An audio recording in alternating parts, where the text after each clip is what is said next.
So guys KPSC ಇಂದ ಒಂದು compulsory Kannada exams ನ ಕಂಡಕ್ಟ್ ಮಾಡಿದ್ರು which was held on 16/12/2023. So ದಿವಸ ಒಂದು ಕಂಪಲ್ಸರಿ ಕನ್ನಡ ಎಕ್ಸಾಮ್ಸ್ ನ ನಡೆಸಿದ್ರು. ಸೊ ಫೈನಲಿ ಅದರ ಒಂದು ಕ್ವಾಲಿಫೈಡ್ ಕ್ಯಾಂಡಿಡೇಟ್ ಲಿಸ್ಟ್ ನ ರಿಲೀಸ್ ಮಾಡಿದ್ದಾರೆ.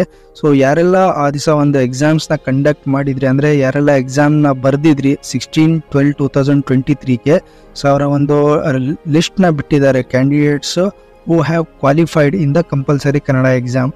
ಓಕೆ, ಸೊ ಇಲ್ಲಿ ನೀವು ನೋಡ್ಬೋದು ಒಂದು ಲಿಸ್ಟ್ನ ಬಿಟ್ಟಿದ್ದಾರೆ along with register number.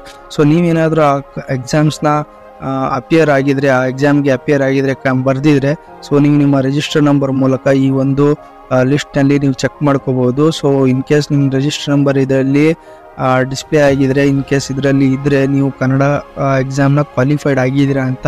So next ಯಾವುದೇ KPSC ಇಂದ ಒಂದು ಪರೀಕ್ಷೆ ಕಂಡಕ್ಟ್ ಮಾಡಿದ್ರೆ no need to take compulsory Kannada exams. Okay, so ನೀವು ಕಂಪಲ್ಸರಿ ಕನ್ನಡ ಎಕ್ಸಾಮ್ ಬರೆಯುವ ಅವಶ್ಯಕತೆ ಇಲ್ಲ. ಸೊ ಇದೇ ಒಂದು ಕ್ವಾಲಿಫಿಕೇಶನ್ ಏನಿದೆ ಅದು ಎಲ್ಲ ಮುಂದೆ ಬರುವ ಎಲ್ಲ ಎಕ್ಸಾಮ್ಸ್ಗಳಿಗೆ ಇದೇ ಅಪ್ಲೈ ಆಗುತ್ತೆ. ಸೊ ಓಕೆ, ಸೊ ನೀವು ನೋಡ್ಕೊಳ್ಳಿ ನಿಮ್ಮ ರಿಜಿಸ್ಟರ್ ನಂಬರ್ ಯಾರೆಲ್ಲ ಬರ್ದಿದ್ರ ಆ ರಿಜಿಸ್ಟರ್ ನಂಬರ್ ತಗೊಂಡು ನೀವು ಈ ಒಂದು ಲಿಸ್ಟ್ನ ಡಿಸ್ಕ್ರಿಪ್ಷನ್ ಲಿಂಕಲ್ಲಿ ಹಾಕಿರ್ತೀನಿ. ಡಿಸ್ಕ್ರಿಪ್ಷನಲ್ಲಿ ಈ ಒಂದು ಲಿಂಕ್ನ ಹಾಕಿರ್ತೀನಿ. ಓಕೆ, ಸೊ ಈ ಒಂದು ಲಿಸ್ಟ್ನ ಲಿಂಕ್ ಹಾಕಿರ್ತೀನಿ. ಸೊ ಇದರಲ್ಲಿ ನಿಮ್ಮ ರಿಜಿಸ್ಟರ್ ನಂಬರ್ ಚೆಕ್ ಮಾಡಿಕೊಂಡು ನೀವು ಕ್ವಾಲಿಫೈಡ್ ಆಗಿದ್ರೆ ಇಲ್ಲ ಅದರ ಬಗ್ಗೆ ತಿಳ್ಕೊಬೋದು. ಓಕೆ, ಸೊ ಇದೊಂದು ಮಾಹಿತಿ ನಿಮಗೆ ಇನ್ಫಾರ್ಮೇಟಿವ್ ಅನಿಸಿದ್ರೆ ದಯವಿಟ್ಟು ಚಾನಲ್ನ ಲೈಕ್ ಮಾಡಿ, ಶೇರ್ ಮಾಡಿ, ಹಾಗೆ ಸಬ್ಸ್ಕ್ರೈಬ್ ಮಾಡೋದನ್ನು ಮಾತ್ರ ಮರಿಬೇಡಿ. Thank you friends.